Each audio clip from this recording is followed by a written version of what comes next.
அம்மாவின் வார்த்தையை கேளாத குரங்கு.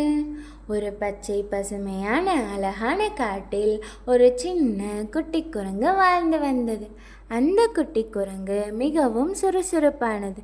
எப்போதும் விளையாட விரும்பும், புதிய விஷயங்களை பார்க்க ஆசைப்படும். அந்த குட்டி குரங்குக்கு அதை மிகவும் நேசிக்கும் ஒரு அம்மா குரங்கு இருந்தது.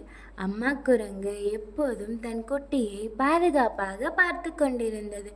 ஒரு நாள் காட்டுக்குள்ள இருந்து இனிய பழங்களின் வாசனை வந்தது.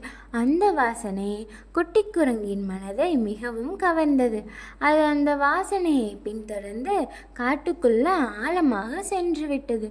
சிறிது நேரம் கழித்து குட்டி குரங்குக்கு திடீரென்று சுற்றியுள்ள இடம் புதிதாக தோன்றியது. அது வந்த வழி எது என்றே தெரியவில்லை. சூரியன் மெதுவாக மறையத் தொடங்கியது.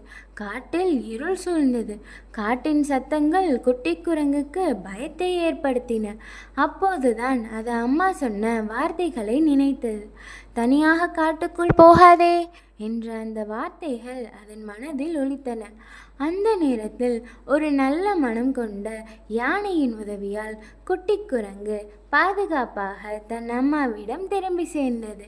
அம்மாவை பார்த்ததும் குட்டி குரங்கின் பயமெல்லாம் மறைந்தது.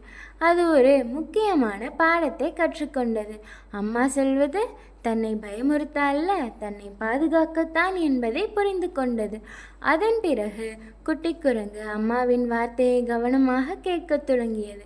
அது மகிழ்ச்சியாகவும் பாதுகாப்பாகவும் வளர்ந்தது.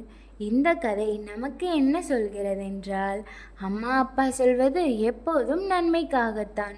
அவர்களின் வார்த்தைகளை கேட்பது நம்மை பாதுகாக்கும் ஒரு பெரிய கவசம் போல. பெற்றோர் சொல்வது எப்போதும் நன்மைக்காக.